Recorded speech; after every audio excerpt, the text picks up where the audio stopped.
What is up, my friends? You're very welcome along to Tuesday night's late night news roundup, where in the main we're going to be focusing on the centre back area of the pitch. We're going to be linking Joe Gomez with a move away in January. We're going to link a Barcelona player with a move to Liverpool. We'll discuss Ibrahim Konate and Mark Gay and a couple of other interesting bits that I hope keeps you right up to date with where we currently are in, well, the Liverpool world. So tomorrow we will be here for the watch along of the Atletico Madrid game. We'll be starting from 6:45. Hope you can join us for that. Until then, I'm going to get cracking with the news and try to keep you right up to date. So, Arne Slot gave us an injury update today on Curtis Jones. He won't be available for the game against Atletico Madrid, but Arne is hopeful that he will be in the matchday squad for the Merseyside derby on Saturday. He said Curtis will train with the team tomorrow and hopefully will be able to be in the squad on Saturday, but not tomorrow. And look, it is pivotal for me that you have somebody like Curtis there for the Merseyside derby. Local boy, big game. I want Curtis Jones in the squad. So hopefully he does well in training. There's no adverse reactions or anything like that, and we see him back in the squad. Now, of course,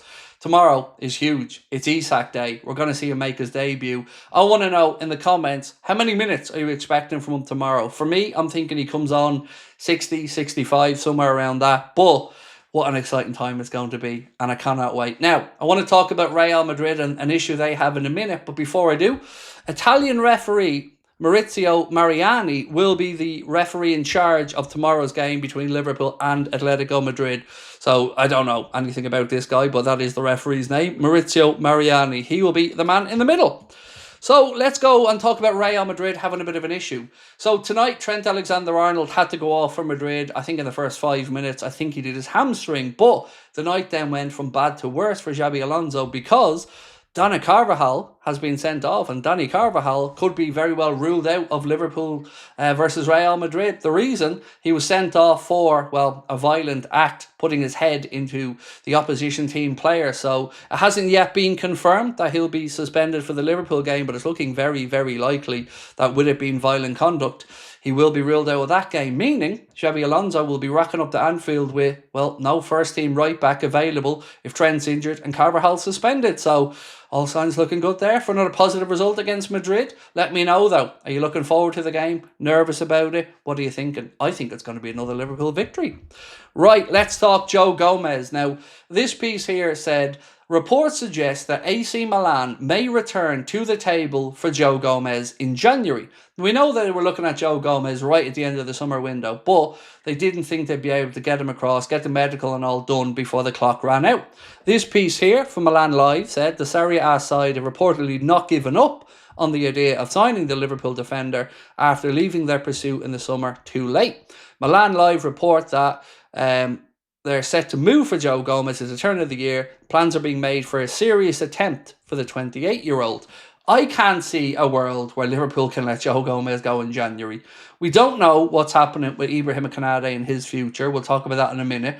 We don't know if Giovanni Leone will be settled in at that point. So the idea of Liverpool even contemplating selling Joe Gomez mid-season is lunacy, in my opinion. It simply cannot happen. Whatever about next summer, if Joe wants to move or Liverpool think they could bring in another centre-back, fair enough. But it can't happen in January, not mid-season. So for me, I don't really care what Milan come to the table with at that point. The answer from Liverpool should be well and truly no. On that though, let's talk about a player who's been linked with a move into Liverpool in January. This piece here said, from Caught Offside, Liverpool have not been able to agree a new deal with Ibrahim Konate and the players on the radar of Real Madrid. It goes on to say, though, the 26-year-old, if he does decide to move on, Liverpool will need to replace him. And this piece here from Facajes reckons that Liverpool have identified Ronald Araujo of Barcelona as the guy to come in and replace him. They say a fee of about 50 million euro would be enough to get Araujo from Barcelona, and I'd seen links to him leaving Barca, but I don't know if there's any truth to this one. Nor do I know if he'd be good enough to come and play in at Liverpool. Now look, I know he's playing for Barcelona, a huge club in world football, but I don't know. This one I'd be kind of on the fence with.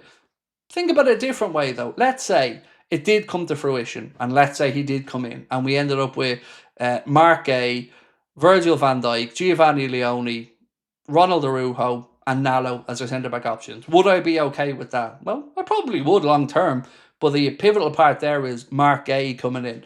and then see what happens with Joe Gomez. So I don't believe Liverpool will make that move in January unless the story of Madrid coming in for Canade is true. Because the report today to say that they're going to offer 40 million euro for Canade in January. I don't see it for a couple of reasons. One, let's put ourselves in Madrid's shoes here, i.e., let's have a talk about Mark Gay. If we were to move for Mark Gay in January, would we pay anywhere near that money? Similar contract situation, remembering that the homegrown aspect would actually probably make it more expensive for us, and I still don't think Liverpool will pay that. So I don't see a world where Madrid would even contemplate paying 40 million euro or about 32, 33 million pound for Canade, nor do I think Liverpool will want to lose him mid-season.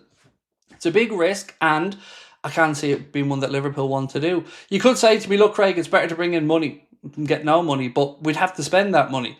So in a world where Canade would go in this scenario, well, we'd have to go and take that money and go and buy Mark Gay in January to bring in. So does it really benefit us in the short term? Probably not. I'd rather have the consistency throughout the season, but it depends on Canade's form as well. So for me, I want Canade to just stop replying to social media posts about his situation, focus on playing, or be upfront and honest and just say, look, this is what I want to do. I asked the chat tonight, do you think there's chance that Canade stays? And of the hundreds of answers that I've seen on the screen, I don't remember seeing more than 2 that felt optimistic that Canade may still stay. I'd love him to stay. I think he's a brilliant centre-back. I've no problem if he does go, because I think if Mark Gay comes in, we'll be fine either way. But it is a confusing situation. I want to know your read on it, and if you think there is any chance that Canade might stay. I'd also love to know your take on the Ronald Araujo links. The price tag, 50 million euro, it doesn't sound too expensive for somebody that experienced. I do love a Uruguayan, as I'm sure you guys do as well. But I don't know, would he be good enough to come in? I wouldn't mind him if it was alongside Leone, Van Dijk and Mark Gay or Canade, but I don't know. It's one to think about. At 50 million euro, if I offered you a swap in January, sell Joe Gomez, bring in Ronald Araujo, what are you saying to me? Yes or no? Let me know in the comments. Both of them probably similar fees. We'd get for Gomez maybe 30 million euro and probably spend about 40 or 50 million euro on Araujo. So I've said similar fees there and had a 20 million difference valuation. But would you take that swap? And also, if I offered you right now, long-term, Canade or Mark Gay, which one would you go with?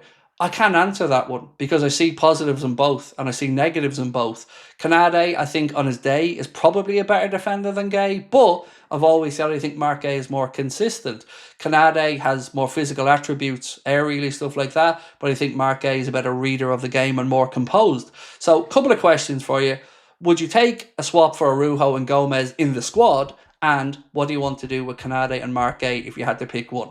Let me know in the comments section. And of course, looking forward to reading your thoughts on the game tomorrow as well. We'll be live from 6:45. Appreciate your support as always tonight, folks. Well done to Harvey Elliott, who got off the mark with a goal for Aston Villa as well. Although I think they did lose on penalties. I'll see you tomorrow for the game.